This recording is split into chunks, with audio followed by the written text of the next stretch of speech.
probably was feeling the same. Young boy, I don't know your name, but I feel your pain. I probably was feeling the same. Young boy, I don't know your name, but I feel your pain. I probably was feeling the same. I know it's hard to think when your crib's overcrowded. You keep wearing hand-me-downs. The girls in your dickies is dick. Your shoes is iced out, and you need some new kicks.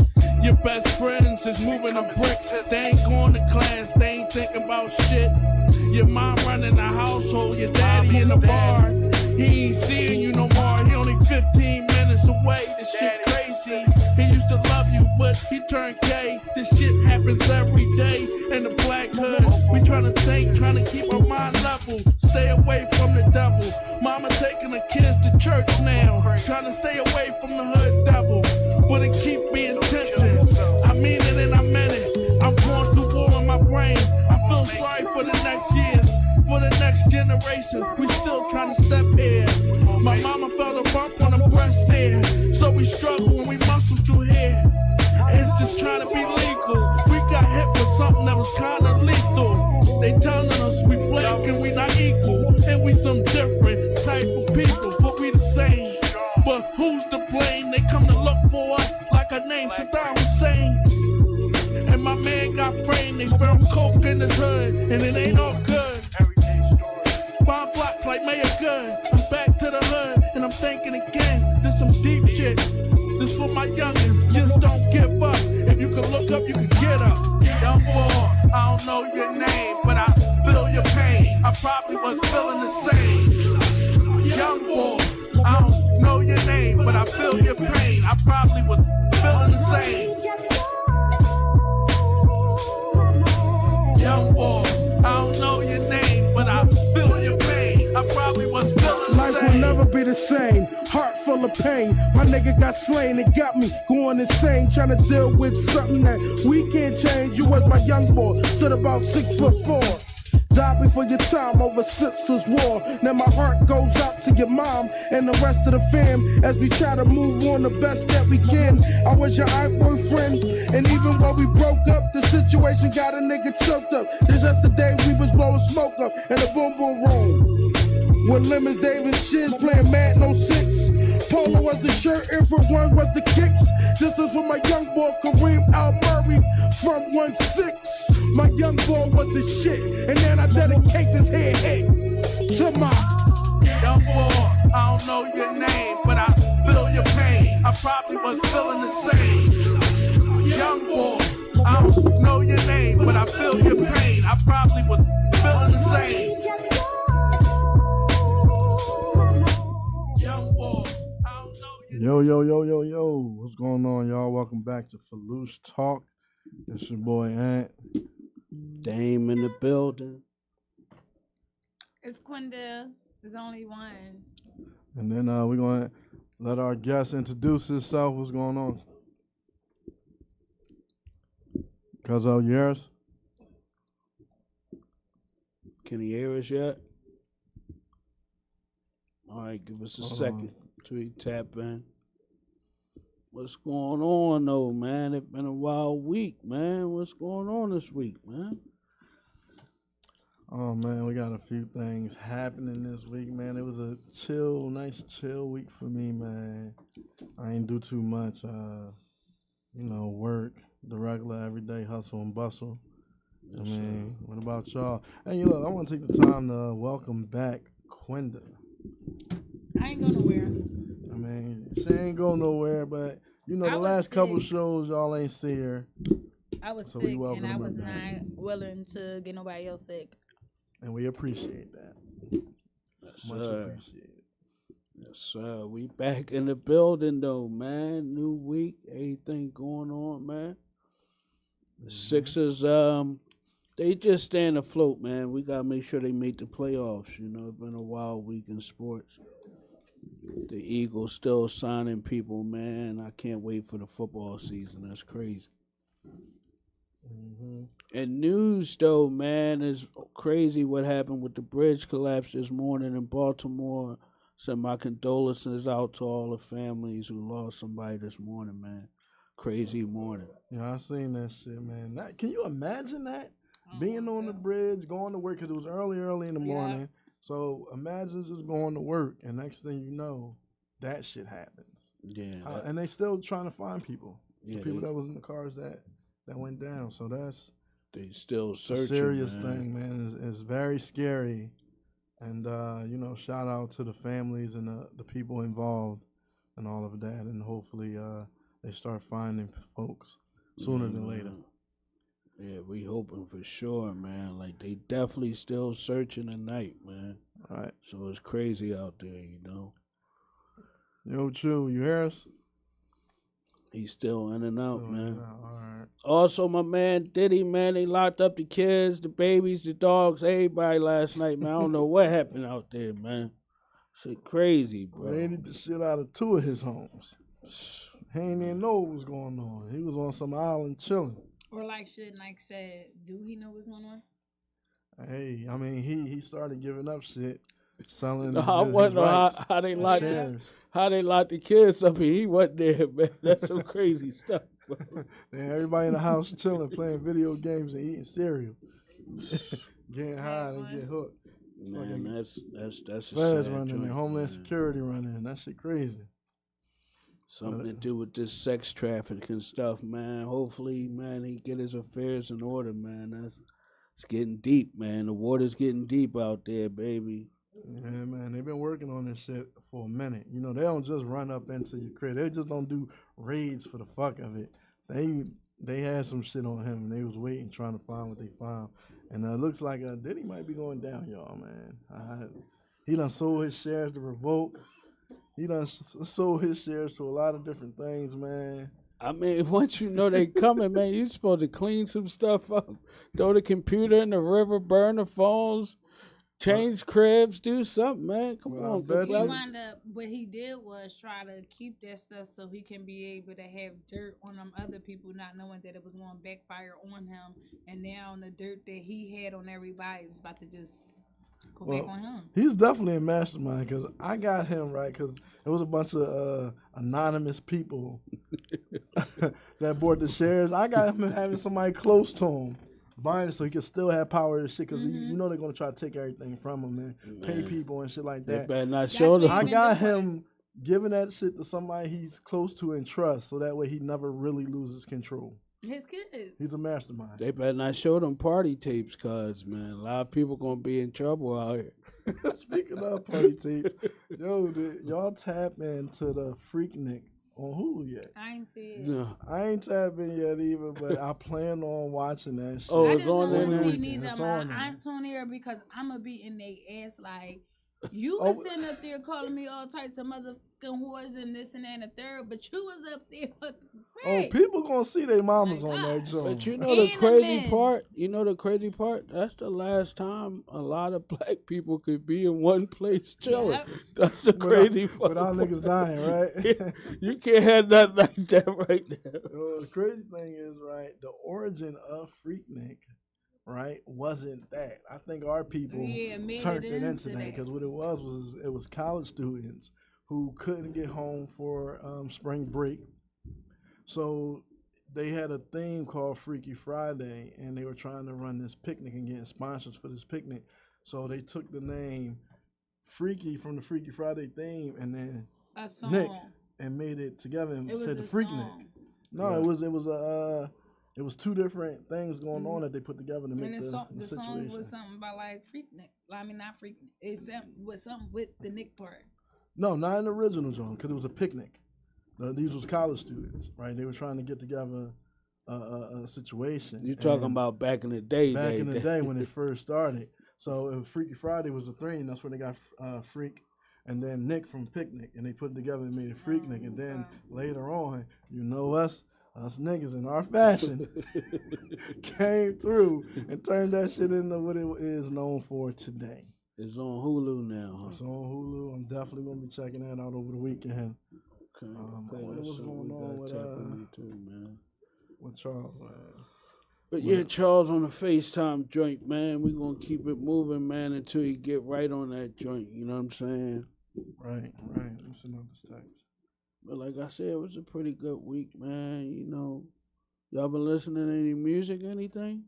Anybody came out lately? Yeah, man, Jordan Lucas, man. Shout out to Jordan Lucas. He got a new album out that's pretty dope. He got a couple songs on there. Who is I really that, fuck man? with. Don't start no stuff, man. Oh man, you don't know who Jordan Lucas Who that, is? man? Yo, I gotta hear one of their songs. He fly. He got Other than that, you wanna hear His- "Silly of Me to Think That I." That's why I listen to. he is I think he a dope artist, man. He tells stories. All right, he got a lot of stories about PTSD, mental health.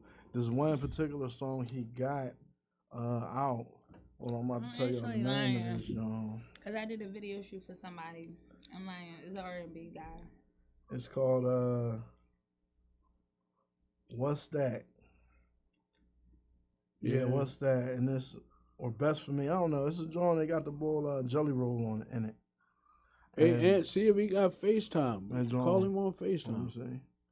I Call him think on they FaceTime. cut out some BS because No, man. you gotta make sure he tap in. He got a Android. And Oh, a damn. FaceTime. Call him on Messenger, man. Yeah, that's Come what on, we man. do. We gotta be able to call him on something, man. You know what I mean? That's Jordan Lucas. Mm-mm. I just did a video for this guy. Okay, another Hold on, R&B hold on. guy.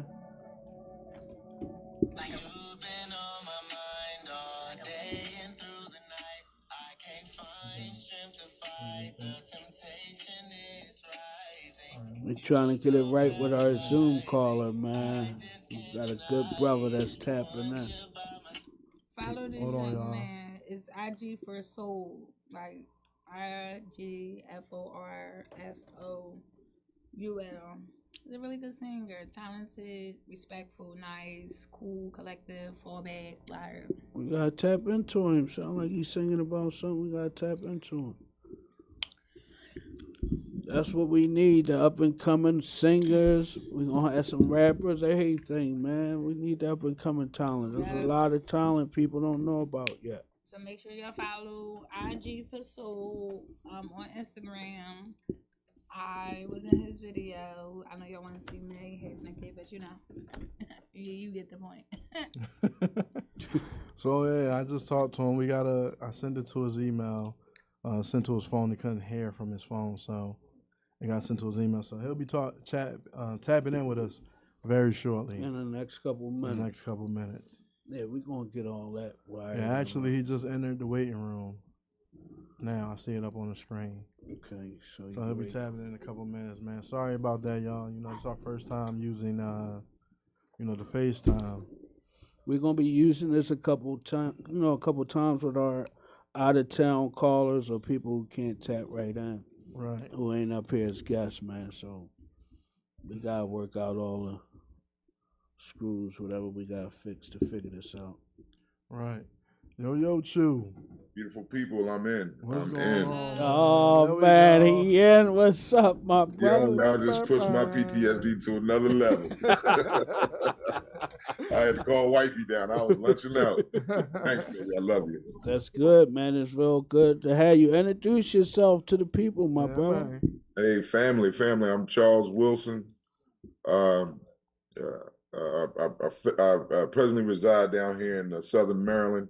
I'm born and raised in Philadelphia, Germantown, Dogtown. Born in North Dogtown. Philly in 1966. Woo. In Temple University. Sam. OG for real. Yeah. I'm all in. You seen the symbol, the Eagles for life, Phillies for life, family for life. So that's who I am. That's the introduction of Charles E. Wilson. But Right. also, let me not forget, I'm known in Philly as Chew or Choo Choo. There we But, you go. know, for now, I'm a grown man, so they just say Chew. So Well, tell us a little bit like your upbringing in North Philly, like leading up. You say you got some military background, right? yes, sir. Yeah. Yes. So I just want to know, like your upbringing in North Philly, what led you to choosing to go to the military, my brother? Well, let me go into the military. Was a rough childhood. I was a hard-headed, intelligent misunderstood young man. So, back in those days, the parents met that kind of intelligence instead of with questions, they met it with force. And then, when you don't bend to their rules, you become the object of ridicule and so forth. So I was thrown out at 14. And so at 14, I survived in Philly, did whatever I had to do to make it. And then as soon as 17 came, I got my aunt to give me a little hookup on the sign in. I was out of here. And it was the best move of my life. I think it saved me from a lot of situations a lot of my young friends went through. Even though I had already went through some of the traumatic stuff before I even got on the streets. By the time I got 17, it pulled me away from that. And it was a blessing for me because I got to meet older men who were headed in the right direction. And then I was surrounded by grown men who were headed in the same direction. So they helped me by directing me. They knew I was a wild dude. They used to pull me to the side as sergeant when I first got in there. I don't know how many times I lost my rank at first. But they say, young boy, come here. What's wrong with why you always want to fight? Why you always want to act crazy? And then when they start understanding my upbringing, they took me under their wing. And then from that point on, I turned military gung-ho, 101st Airborne Unit. I ended up staying in for 8 years. A war veteran. I went to war, the Desert Storm. And even with that, still, I believe it was the best move of my life.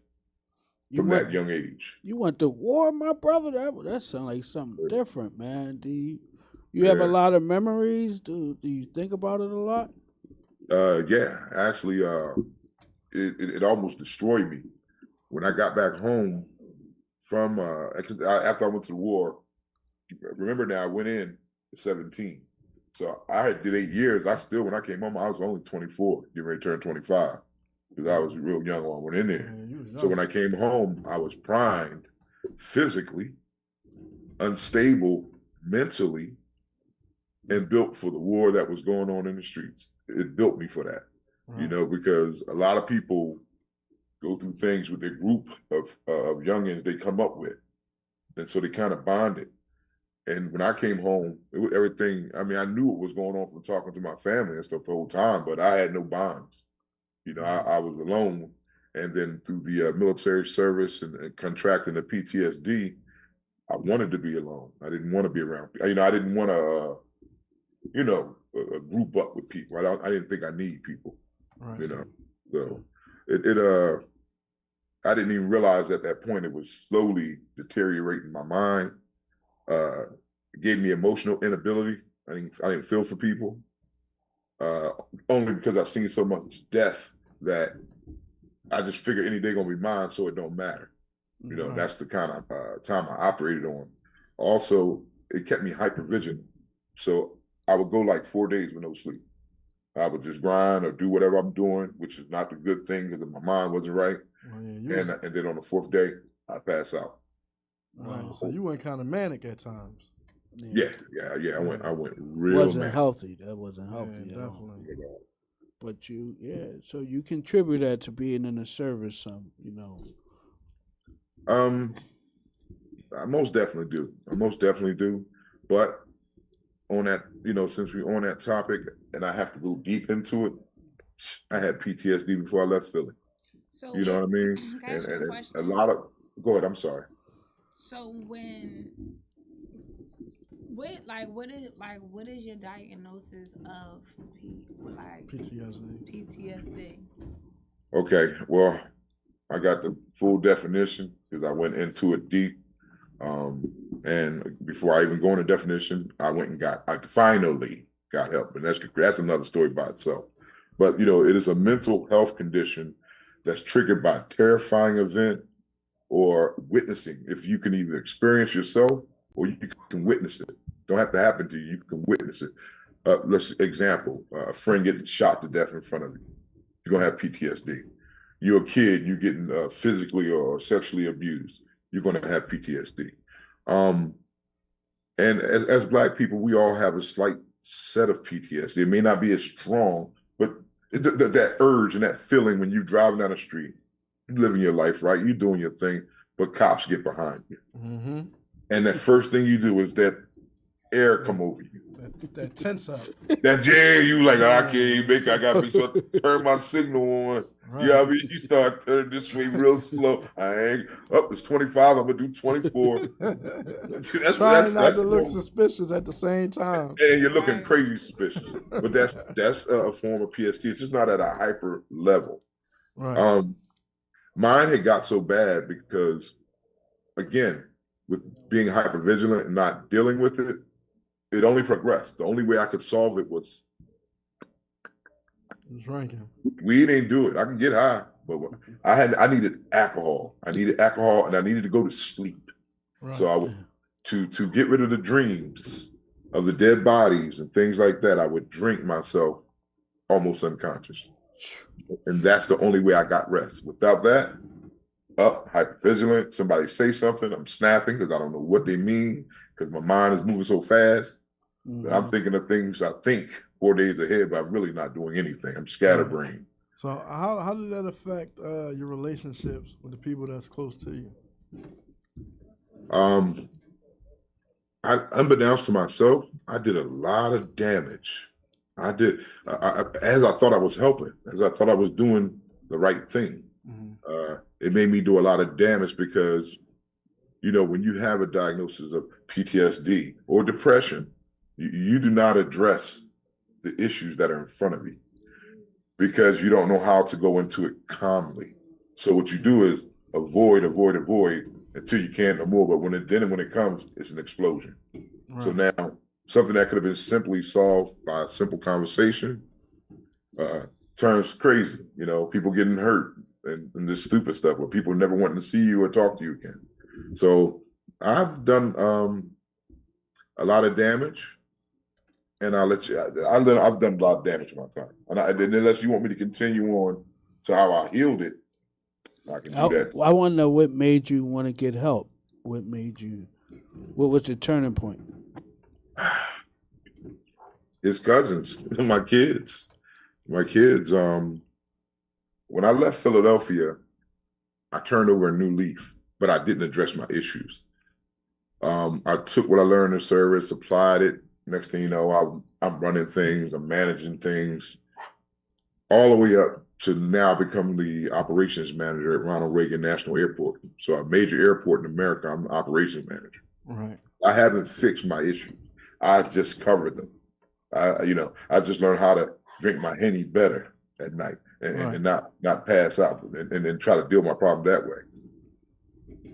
One day, and this is a sidebar.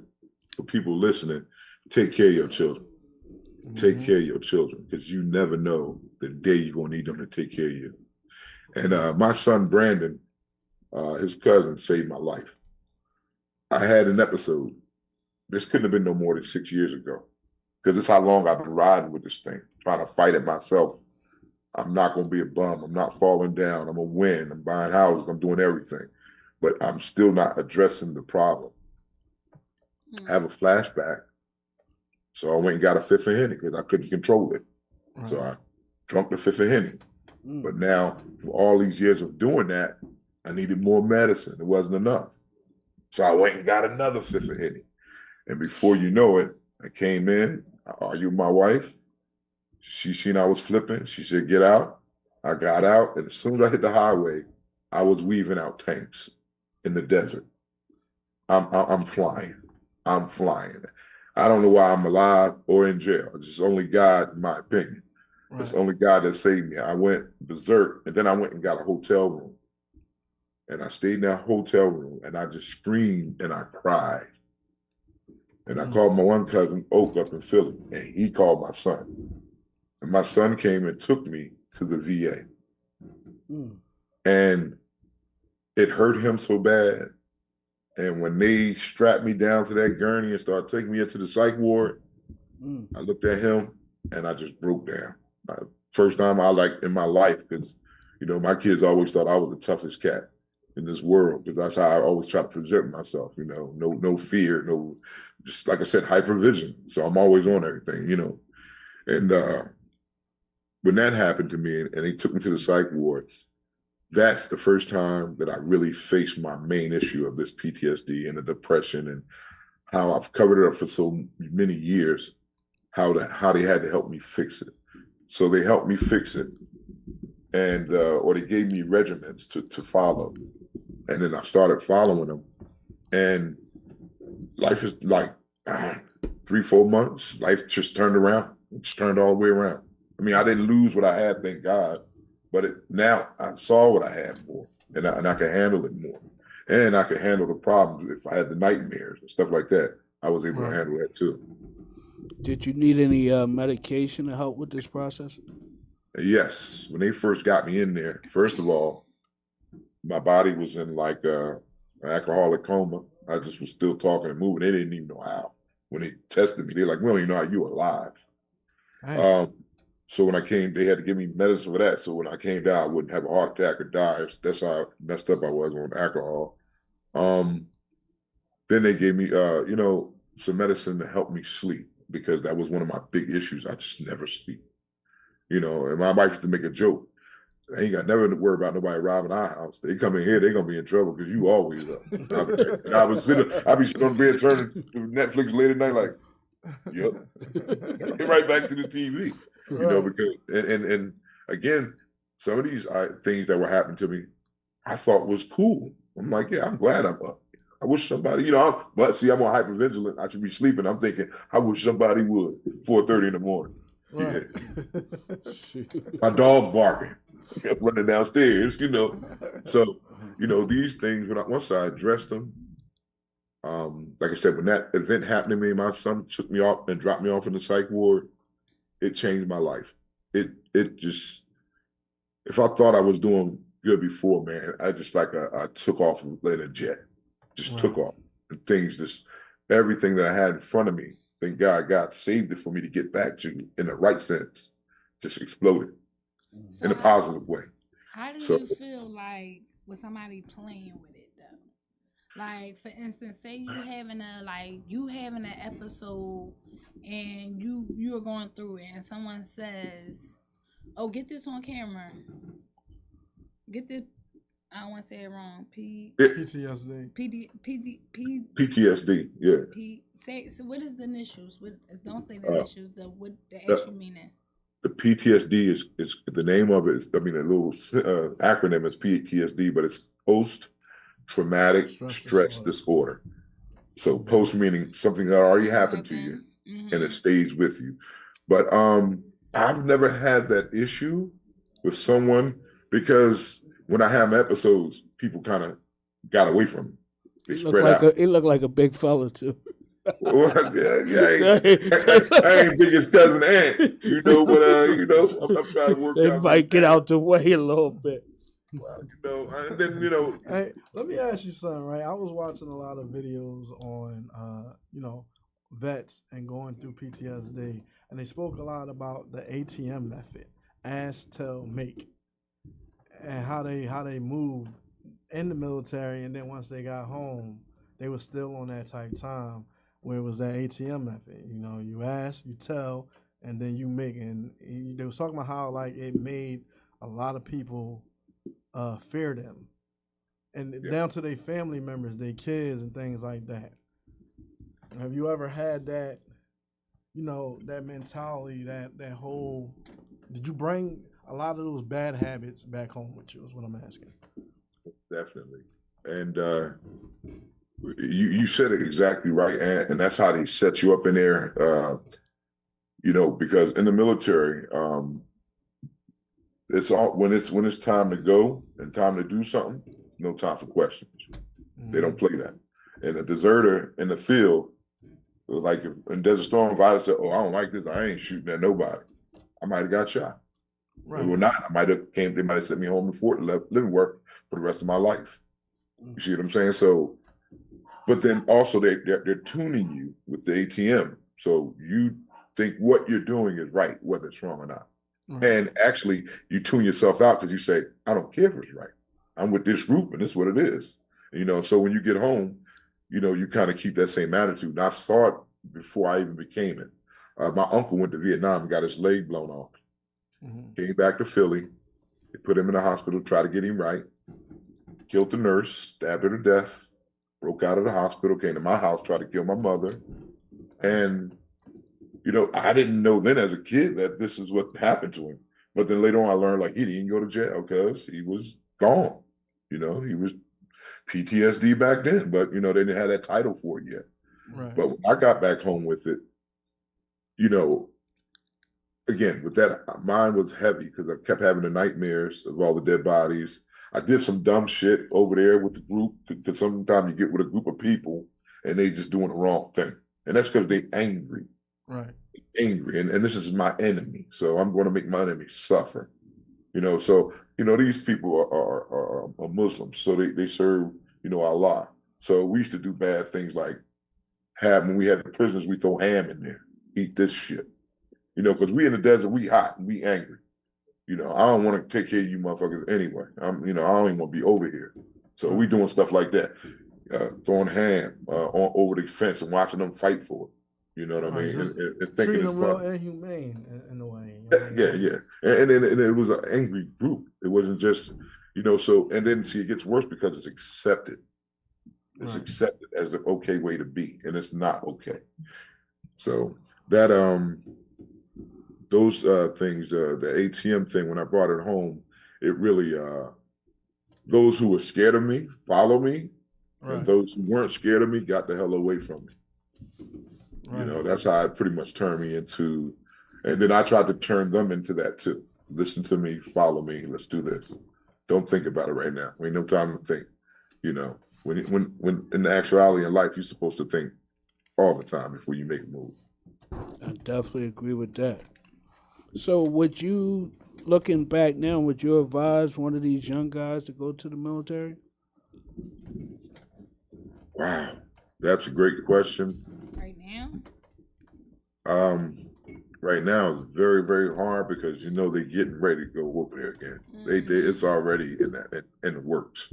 I got friends who stay in the military. I got a neighbor right now that's, he's out there. He can't tell me where he had to go. They're like setting up in Africa right now, the United States. It's not a game. Right. So, unfortunately, at the same time, in our present state, in our group, in our family, in our Black people, we're killing each other left and right. So what's the choice? Die over there, die home. For some people. Now, I wouldn't tell anybody to go in the military unless one condition. They were headed to death or death row already. Instead of over here doing it to your people, go somewhere else with that crap. Right. That's my mindset would be. But actually, no, I wouldn't suggest that the military has the same blatant racism in there as it does out here. It's no difference. It just make it look like that on the commercials. But they treat the white folks way different than they treat us. We got to work harder for everything in there, just like we do out here. Even down to the women. The women that serve. Most definitely. The women in the military have it bad. They have it very bad. And again, I haven't been in. Because they get sexually assaulted, and it's not too much they really can say. Swept under the rug type thing. Because who know who, or this person, father, or this person, or just because of the color of their skin, it just don't matter. Right. And then you have, what are called unfruitful and disgraceful men of rank and power. And they use that power, whether they be Black or white men, they use that power and scare them women into what they need them to do for that moment. You know what I mean? And then you shut up, because if you don't, you're going against a first sergeant or a colonel, you're going to lose your rank. They're going to investigate. He's going to tell his story, and your story going to be wrong anyway. Even though it's right. Man. That's crazy. Even though it's right. That kind of stuff still happening to the day, man. That's hard. I'm sure. Because it's indoctrinated. It's something. It's how they move. Like, we can't change our skin color. You know what I'm saying? They like leopards. They got their spots. Yeah, they can cover themselves up in dirt. You can't see it right now, but as soon as they shake their back, the spots come right back out. Right. And that's how they operate. So, to answer that question, I would say no. I would say no. But also, anything, if you have, a good heart and strength and mental strength, anything that's meant to be good and you do good will turn good. Facts. That's deep. Facts. Yeah. Another question I had too, also along with the PTSD, did you face any depression or any other, mental health issues? Yeah, because during that PTSD stint, before my son saved my life, and I'm always going to say it like that. He don't like to hear it like that. He'd be like, "Dad, we was talking today, and he's so excited about this right now." And I said, "I'm gonna lay it out, son. Dad, you ain't got to. You ain't really saved your life, man. You done did it." I'm like, "You saved my life. You saved my life," because I was on edge, and at that point, I was embarrassed because I came down here and I made I called myself well-to-do. I made myself and my family well-to-do. I was able to send my kids to college, even in the midst of all that mental drama that I was hiding and burying deep. I did all that. So when I got to that point where it exploded, I didn't want to be here no more. I just said, you know what, life ain't gonna never be good to me, no matter how good I do. So I wanted to take my life. That was a goal of mine. When I was driving down that highway, I didn't care if a cop caught me. I already had my mind made up. If a cop caught me, I'm fighting him. He going to shoot me. Or if somebody pull in front of this lane, I'm not slowing down. Right. And that's my mindset. And it just that day, nobody got in my way. I'm on the highway, 45 miles an hour, doing 85, cutting, acting like a fool, and ain't got the fifth in my hand. And then when I get to the hotel, I start. Funny, man. I went in. I was still my funny, comical, cool self, just drunk. And I went into Leah. I said, "I need a room." She said, "You all right?" I said, "I am now. Give me a room." She gave me a room. I went in the room, and I just broke down and started crying and screaming and yelling because I wanted help. Didn't know how to get the help, so I was like, ready to go, but scared to do it. Right. Do you think if you wouldn't have went through the things that you went through, you wouldn't be the person that you are today? Wow, that question is fantastic. I'm gonna tell you why. I don't. I think if I had had it, I guess, what can we say? Because we can't say it, but I'm gonna say it anyway. The way it's supposed to be, or whatever. I might not have had the drive. If things always went right for me, I might not have been able to handle failure. Right. But for me, failure was expected. That was haunting me because I was told that at a young age. Then when I got in the military, learned all that crazy stuff, it even haunted me more. So my drive, which probably kept my PTSD growing, is that I can't fail. I can't lose. Even in the back of my mind when I'm angry, they ain't gonna outdo me here. They ain't gonna outdo me here. You're like, you ever get some sleep? I don't need no sleep. It was the thing of being scared to fail. I was scared to death. I was like, for me, failing meant like I was gonna die. That's how I felt inside my body. And that could be a small thing. It didn't have to be no work, no job project, just conversation sometimes. I got to win the conversation. If I don't win this conversation, me and him gonna fight. Or you go, I might as well just die. I must say this because, growing up, I'd have never known all the things that you spoke about today because you definitely held it together and gave us a good role model to look at and what a man should be like. You never slipped in that area. Not that I saw, from the family aspect of the outside looking in. You always kept it straight. Always had the cars, the crib. So, navigating that had to be something else, to be able to hide in plain sight. Men cry in the dark. Men cry in the dark. You feel me? That's what I was doing. And, I was so proud of y'all when y'all were young. I felt like y'all were like unblemished, could be anything in this world. And when I was around y'all, I hypervigilant. I was on guard, I wanted everybody to see y'all. When I come down West Philly, grab you, and have Aaron and Brandon. We ride back up to Germantown or something. I want everybody down West Philly to see you got somebody, and they fly, and they look like they don't play. You know, I wanted to see that. That was some of these things were part of my plan. You know, but again, when you don't address your own full problems, eventually, and it took all these years, but eventually it fell down. I just didn't fall down in front of y'all, thank God. You know, Right? because I might not have made it if it did. You know, so Well, I think this story is super important because you talking about your son, man, and your family and how you battled through some stuff. And a lot of times people look at us as being successful. Or he got this house, he got this car. But I'm glad you still stayed afloat. You dealt with your issues, man. I really like your story. It says a lot, man. Because a thank lot you. of people don't understand. You gotta follow your parents through a journey, man. A lot. Yeah. That was my question. Like that's the reason why I asked that because my mom mistakes is the reason why I didn't do a lot of things. And she used to beat herself up like, "Oh, I wish I was a better mom." I was like, "Oh, girl, you made a start. You good?" Like because it's like if she wouldn't have went through those things, it would have been like I wouldn't have known. Like I just wouldn't have known a lot of things. Like.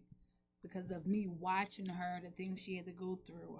She was a little crackhead, so the things that she had to go through and stuff like that, it's just like I witnessed everything. So it was like, that's why I asked you that because it's like, damn, because your kids see even when you think they don't, they see. And that's a real fact because I remember things from when I was 2, and I remember when my dad was still here, and just talking to him and saying little things I remember, and he's like, "Yo, you were 2. How do you remember that?" And of course, I didn't remember what age I was.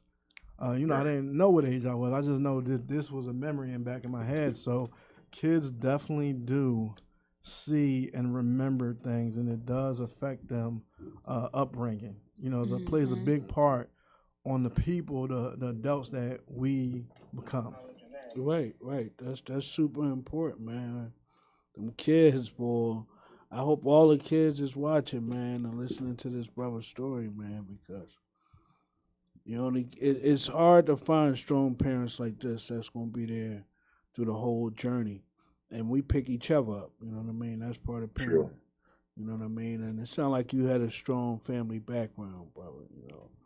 I appreciate that. I know you do. You can Yeah. really speak to Yeah. how that helped your illness diagnosis, your family just really support you. I know that's super important. Well, I mean, that takes me to the institution of marriage. His big cousin. That was my my wife. This nigga now, I was down here lunching out because I couldn't get on the thing, man. She just always calms me down. Calm down, baby. Hit this button, baby. I got you. Sit in the chair, baby. Get the picture background. I got you, baby. She a little different. She be like, you supposed to know this shit. Got me down here. I'm trying to watch the news. You up here. Let's put this in. I'm like, all right. Oh, there they go. All right, thank you, man. But she has always been There. my backbone. We 30 years in now. So she's seen all the craziness. You see what I'm saying? I met her the year I got back from the Army, and she's seen all the craziness. Man, so that was 25? Huh? I said, what was that when you was 25? 24. 24. Damn. Yeah. That's real love, man. People talk about that. So, brother, would you say that you're in love? Because me and Ann have this crazy debate. Would you say you're in love, my brother? No, I don't want to start no trouble. Listen, I ain't starting no trouble in the crib, man. You just say you've been together since you was 24. I'm just saying that you're in love, my brother. That's all. Hey, cuz, don't let them bait you, man. No, I love the bait because I'm gonna tell you the truth. When I went in, I was a young man. Y'all young, y'all understand how it is. I went in for what I saw. I wanted all of it. I saw that. I said, But now, as we made it through all these treacherous bumps and curves and these hills and these quick falls and rises, I found out that I love her. I love the hell out of her. I'm in love with her. You know what I mean? Yeah. Like, okay, give you an example. When we young, right? And just told you, I'm always shining. I'm always the. I had the acronym before Biggie put it in the song. How about that? Talk That's heavy. how fly I was. Talk heavy. You know what I'm saying? That's how fly I was. I'm riding. And I believe this is something, even though with the PhD, I had certain guidelines in my mind that I thought was right. And I always thought, ain't no young boy gonna listen to no old ass bomb. You can say, hey, don't do that, young boy. And they're going to say, move your old dusty ass away from here. I'm going to do what I want to do. Well, obviously, you might want to do something. You're looking bad, old head. So I've always know you had to present yourself well, look good. That was always my thing. And so even to the day I ride nice and to the day I die, some people say, oh, you showing off. Oh, they hate on you. I don't give a shit. My wife love it. She loved it. She loved being up in that passenger seat. We pulling into Philly looking like, you know what I'm saying? She liked that look. She liked that look. Looking like a good P. Diddy. She said that. She liked that money talk, huh? I know that's what's up, man. For sure. And but if you work hard, brother, it sounds like you work hard and you deserve it, man. Like some people, you get it the wrong way. You worry about somebody taking it. Worry about the cops in Homeland, somebody coming in your crib. It don't sound like you worried about that, my brother. So that's a blessing, man. You know what I mean? Not at all. Not at all. I mean, good things happen. Bad things happen to good people. Right. When you do good things, more good things happen. That's just period. Right. But it also depends on where your focus is.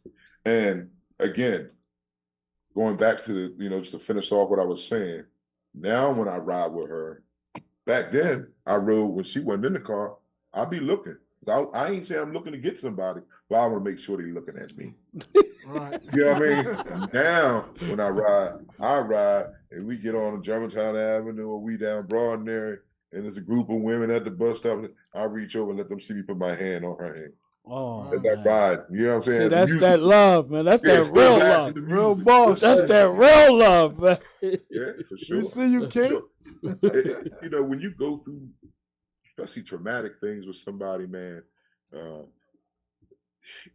you got to fight, man, because life ain't easy. Love most definitely ain't easy. And you got two individuals with two personalities that can go different ways at any minute, any second. So everything has to be an understanding and a battle. You got to, when you run into that superwoman that you think could have been my wife, but you still got your wife right here, you got to battle your mind and say, no, my wife, that superwoman. Right. And vice versa. Right. She motherfucking, what's his name, The Rock or somebody. You know what I mean? He said, damn, you my type of woman. She got to fight that. Because I ain't fight that urge. I'm gonna let it go ahead. So listen, we need you to end this debate between me and Dane, right? Come on. Let us know what you think the difference is between loving somebody and being in love. Is it two different feelings? Because I think that me and Dame had this debate several times, and I just want to see what you and Quinta think, actually. So no, Ant was saying that you fall in and out of love, like when you're in a long relationship like you. And I was saying basically when you reach the height that you're at, you've been through everything, ups and downs, you know who your wife is, you in love, period. It ain't not gonna make you fall out of love tomorrow night, fall in love next week. You in love, my brother. Let me explain. From everything you just described, that's being in love. I don't want to call it nothing else. I don't even want to play with it. Listen, before you answer, what I said was this, right? I talked to this old head. No, I want to hear this old head. Listen, he had been married for like 50, 60 years, right? And he said, if you be with your lady for as long as I've been with my wife, you're going to fall in and out of love several times. It is how you get back to each other. For some people, right? Never stop loving her, but the being that feeling, because being in love is an emotion, like being mad, sad, depressed. It's just an emotion. But sometimes when you reach a certain point, that's out the window. Like with this brother describing where he's at right now in his relationship. Is he in love, man? And there ain't no other way to play with. But that's the good parts that he's talking about. Everyone knows. No, because everyone knows, with the good, you have some rough times at times. So, did you ever have to, you and Shelvin have to make your way back to falling in love? you know. Yes. But I mean, if it's a debate, I'm sorry, I'm gonna have to go on Dane with the debate one. That's number one. Hello. Explain why. Family, come on, family. You know I Okay. love you. I want to go with you, but I gotta go. No, I want you to with get the truth of what you really feel. That's the Okay. that's the point of this. So the truth is, in my opinion, Right. love is one of the strongest, most powerful, most dangerous emotions you can have. If Right. not used correctly. So we tend to tag things that we want with love because we want it. We ain't say we need it. We want it. Right. When you get what you need, whether you want it or not, it becomes a kind of love that you can't even explain. Let me tell you how deep my love is. And this is going to sound a little, I don't know, Romeo Juliet shit. Man, tell your truth. Tell man. it. Tell Tell your Kevin. truth. I don't want my wife to die before me. That's how much I love her. Damn. That's I want to real. go first. Right. I want to go because I don't want to be here without her. Right. Yeah, because I'm you know what? I'll be fucked up again. I'm pretty sure. She keep me balanced. She's my motherfucking, yin yang thing. She's my energy. She the one to make me get up and start processing different things to do. I say, how can I get So let's richer so she can retire sooner? Damn. There we go. Talk heavy. I want to buy, instead of having 2 houses, how can I get to 4? I know I got to handle both of this and do this, and those kids need this. Sometimes the grandkids now, I'm down on the grandkids. They need this and that. But I got to balance all this too. And then I want to keep her in love with me. Right. See, that when you love somebody so hard, I ask my wife regularly, you love me, baby? I mean, not in front of her. I get soft with the movie, eating popcorn. Like, randomly and shit. she'd be like, what? I'm like, I want to see if you love me. You love me? No, that's real love, man. 30 years later, since he was 24, he's still eating popcorn, asking that. That's a bad motherfucker, That's a beautiful man. thing. But look, is it safe? I love that though, bro. That's real. Is it safe to say, right? Is it safe to say that loving somebody and being in love are 2 different things? Is what I want to know. Yes. Thank you. Right? That's what I'm saying. That's what I said. Okay. They ain't no thank No, you. ain't. No, I ain't gonna get no deeper with you, man. I'm gonna leave that alone, man. That's what I'm saying. He is in love. The point I'm trying to make is this, right? He don't just Yes, of love course, her. of He's course. in love with her. Yes, that's My what I'm saying. only He point, loves her and loves her. But my only was, point to Ant was at some point that stopped mattering. It ain't no falling in and out. That's all I was saying. At some point, after some years, after some point in the road, you just in love. And this is what I wanted That's to know, all I was because saying. I've never made it to no 20, 30 years of being in love. But from what the old head said, right? He said you will fall in our love. And I'm just asking from somebody that I know personally who's been with the same person for 30 plus years. Yeah. Is that accurate? Is it through that time, right?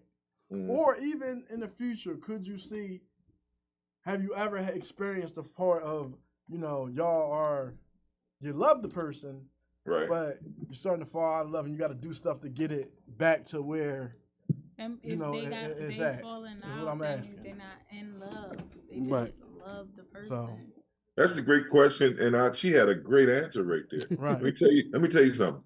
Once you get past the little 6-month honeymoon part where y'all doing it every damn day, and sometimes y'all skipping bills and ain't worried about it because y'all just need to get to that bedroom every day. And everybody, that's what you do when you first meet. It's like this. I love this motherfucker here. I don't want nothing else but her.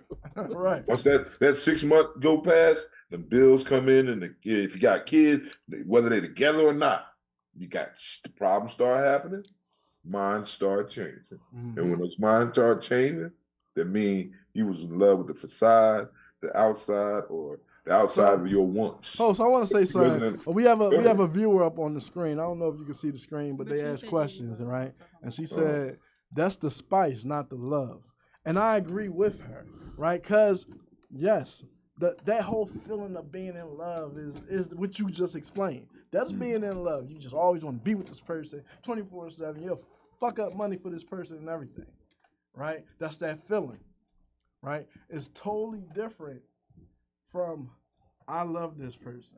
I love this person with all my heart, because your love when you love somebody, right? You love them. It's a different feeling from being in love with somebody versus just simply loving them. Because for instance, right? You may have. And it somebody sounds like you you used to going be our with. way. It sounds like you really going our way. Yeah, now. like you confusing yourself. I just Hello? I don't think y'all know. No, I don't think you understand what I'm saying. I don't know if I'm articulating that shit right. But he knows. What I'm saying is just like Bianca says, love is rooted or whatever. And how she said that was him explaining the spice and not the love. I agree with what No, she he was saying. explaining the beginning spice of first meeting. I didn't even finish. See, The y'all ain't just cut beginning, me off. yes. He Go was ahead, about go the ahead. Cut me off. beginning. Everybody After has the I'm 6 just trying to months, get a then you're gonna okay. get the understanding. crazy. Let's Like take he it. said, the bills. You're gonna get reality. Reality is coming back after those 6 months. Yeah. After that storm, after that Honeymoon one, period. the honeymoon is the kissing and the loving. The storm period. If y'all can make it out of that, then it's a whole different ball game. And that's what I was trying Element. to say. And okay, That we is get exactly your what point. I'm We trying to get say. your point. That's what he said. I ain't say nothing. He said it. I just broke it down. That's what I Give was it trying to him. to Give say. him his credit. To know, because from with the old, like I said, the old man. This was an old man. I'm talking about seasoned, Yeah. right? Seasoned. Who had I had this conversation with, and I just want to know from somebody else who's been married for a long time. Spice would change. You know, is that accurate, or is that just something that he felt or that he went through? Is my reason. Everybody drawing different, Everyone man. drawing Right, it's different. all relative. Like, really, it's relative. But you know, because forever. He could have snuck out. He could have made a couple kids. You gotta think about it. His stuff was with him. It was his challenges, the things that he was going through, and she stuck by that. You get what I'm saying? Versus him going out there, like he said, making babies and cheating, and you're blowing the money, blowing the rent money on liquor. Like, you get what I'm saying? It's Talk that shit. Talk that shit. Look, let me tell you something. When somebody stick with you in your bad times and your worst time, if you don't love them back, right? I agree with that. You ain't working. And that's what I'm talking about. That's the true love. That is love. Unconditional love is what I'm saying. That's love. And Being in love is that emotion I'm talking about, where you at this high point where it's just everything is just butterflies, and sometimes that dies down. We all know. Ain't nobody gonna have butterflies their whole damn life, bro. So being in love, you gotta have butterflies. No, what I'm saying is loving somebody is a different type of thing. It's a different thing. Loving somebody and then being in love with them is two different. We know that. That's what I'm saying. We gave you that. That's why I'm trying to understand why we still on that. Because I was trying to figure out. No, you're trying to figure. Yep, he's trying to figure out something. What I just say? He's trying to figure it out. It was a clear question. Not like that. It was a clear question. It was a clear question down the middle. Dane was on one side. You was on one side. You asked me. I answered it. Right. You on my left. He on my right. I went But right. you definitely gave it up, man, and we definitely want to show on Filoosh Talk like some positive relationships, some good black families, man. I think real black love, man. This really is a good example of that. You know what I mean? I really appreciate your story, man. You gotta put this in a book, a movie, everything, because you could touch a lot of people, man. I'm actually writing a book right now. See? Talk your shit. I'm going to give y'all my title because I already got a copy written. I'm good with that. So I ain't going to give you no meat in the story, but the title, and just ride with this title. The Common Life of the Average Black Man. That's what you're going to see on the title. Then under the title, you're going to have parentheses, oxymoron. If y'all know what oxymoron means. There is no such thing as a common life for an average black man. And I'm going to change the title to average black person because I don't want to leave my sisters out of this either. Right. Because if you think we going through it, they going through it hard. Right. That's for sure. We men don't want to admit it, but that's a fact. They going through way harder than we are. They got to worry about all the shit we got to worry about, and then they got to worry about our dumb asses too. When we doing dumb shit. That's real. You know what I'm saying? That's real. They wear many different hats, man. A woman wears many different hats. Thank God. Thank God. Yeah, for sure. Yeah. Man. But yeah, we definitely appreciate you coming on the show, man. Definitely a good show. You can come on anytime, man. True fan. I'm a true fan. I watch my cousin. I watch y'all. Y'all keep me laughing, one, but then y'all delve into the deep shit. Y'all keep me laughing now. And then laughter is a way to a person's heart and mind. First, y'all open their heart, making them laugh. Then y'all delve in, and y'all don't know who y'all touching as y'all reach out. Y'all touching a lot of folks, man. That's and this thing gonna be, mark my words, whoever listening, type it in, send it in. This is gonna be big one day. And I'm on one of the early episodes, Talk heavy, man. That's what I'm talking about, we man. love that, appreciate man. the love, That's man. what we working for. That's the vision. Thanks for being a part of it, my brother. Appreciate you, man. I appreciate y'all, man, for real, because it's showing the world that, in my group, because again, I'm 57, so I'm pretty sure y'all can be my kids. My oldest daughter's 38, my youngest son is 26. Sure is. I'm 33. Okay, so aging like fine wine, player. It just tells me that no matter what the world say, we got some folks. We can get this shit together. We gonna prevail. That's what when I watch this and listen to this, that's what it tells me. And in my stage of life now, I'm really all the things I went through and how I survived it. It makes me want to pour in more instead of wasting it. Now it's time to pour into the young folks that got it early and understand. Tell your story, man. Tell your story. It's super. Y'all, man, I'm telling you. These young cats need that too, man, because they out here, with no guidance and acting silly and working off emotion. Old heads is right, because my old heads the men that raised me don't even come near to the half of the men. I just be like, who's your old head? Because he need to be smacked. It's a different generation. I never knew my father, so that probably was part of my young, messed up stuff when I was young. But I watched TV. Unfortunately, some of our heroes, we found out, ain't really heroes, which I can understand that, because in my life I had lived in darkness. Whether I didn't do no crazy shit like they did, because I don't want to hurt people, but I lived in darkness. So I understand that all your heroes, they may have a cape in front of you, but that S ain't on their chest when they're alone. Wow. So I read that and I understand that. And I think it's just so important to pour in to people who have a mindset of trying to build something.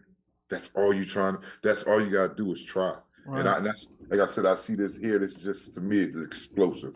It's just a matter of time, diligence, and stick-to-itness. Thank you, my brother. We appreciate that, man. We appreciate it. From the 100%. darkness into the light, man. That's and I'm glad that you are able to be the person you are today to give knowledge to the people who need it, because little did you know I needed this. So oh wow, thank you. You melting my heart now. Don't get me on because now I'm older. I don't have no problem with crying. Before, you could never get me to cry, but now I'll be like, oh yeah, Man, listen, this was a great episode of Filoosh Talk. Yes, man. We're gonna see y'all next week, man. We appreciate our guests. He definitely tapped in, man. See y'all next week. All love and blessings. Peace, for sure.